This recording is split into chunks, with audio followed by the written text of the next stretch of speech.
মুর্শিদাবাদ জেলার নবগ্রামের শৈশব নার্সারি স্কুলের পক্ষ থেকে প্রজাতন্ত্র দিবসের দিনে স্কুলের বাচ্চাদেরকে নিয়ে পতাকা উত্তোলন এবং জাতীয় সঙ্গীত গান গাওয়ার পর নবগ্রাম পঞ্চায়েত মাঠে বার্ষিক ক্রীড়া প্রতিযোগিতার আয়োজন করা হয়। নানা ধরনের খেলার ব্যবস্থা ছিল।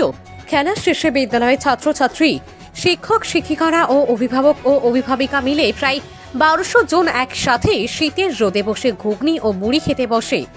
এই ধরনের ক্রীড়া প্রতিযোগিতা প্রতি বছর হয়ে আসছে বলে জানা যায়। তাই এই দিনটির জন্য সবাই অপেক্ষা করে থাকে। দিবস শৈশব নার্সারি স্কুলের পক্ষ থেকে সকলকে হার্দিক অভিনন্দন, শুভেচ্ছা।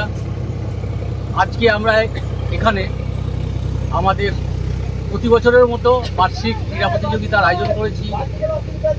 এই ক্রীড়া প্রতিযোগিতায় সকল শিশু, ভাই বোন, ছাত্রছাত্রী, অভিভাবক, অভিভাবিকা, দাদাভাই, দিদিভাই সকলে মিলে অংশগ্রহণ করেছে এবং খুব সুস্থভাবে সকলের সহযোগিতায় এই বার্ষিক ক্রীড়া প্রতিযোগিতা সম্পন্ন হয়েছে।